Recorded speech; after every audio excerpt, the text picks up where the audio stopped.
بسم اللہ الرحمن الرحیم۔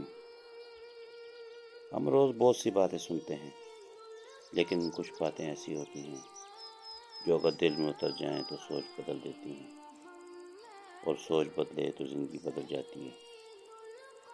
آئیے آج رسول اللہ صلی اللہ علیہ وآلہ وسلم کی چند حدیث سنتے ہیں، خاموشی کے ساتھ، توجہ کے ساتھ۔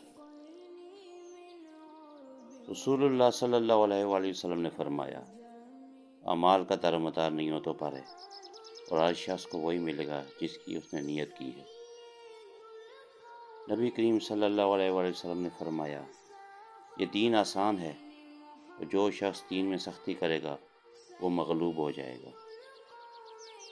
نبی کریم صلی اللہ علیہ وآلہ وسلم نے فرمایا، تم میں سے سب سے بہتر وہ ہے جس کے اخلاق سب سے اچھے ہوں۔ نبی کریم صلی اللہ علیہ وآلہ وسلم نے فرمایا، دنیا مومن کے لیے قید خانہ ہے اور کافر کے لیے جنت۔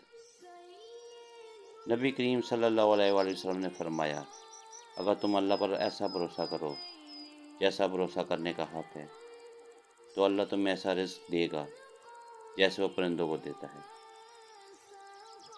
وہ صبح خالی پیٹ نکلتے ہیں اور شام کو بھرے پیٹ لوٹتے ہیں۔ یہ الفاظ صرف سننے کے لیے نہیں تھے، یہ جینے کے لیے تھے۔ اگر ہم ان میں سے صرف ایک حدیث کو اپنی زندگی کا حصہ بنا لیں تو بہت سی الجھنیں خود بخود ختم ہو سکتی ہیں۔ اللہ ہمیں سننے والا نہیں بلکہ عمل کرنے والا بنا دے۔ اگر آپ کو یہ ویڈیو اچھی لگی ہو تو اس کو لازمی شیئر کریں، چینل کو سبسکرائب کریں۔ السلام علیکم ورحمۃ اللہ وبرکاتہ۔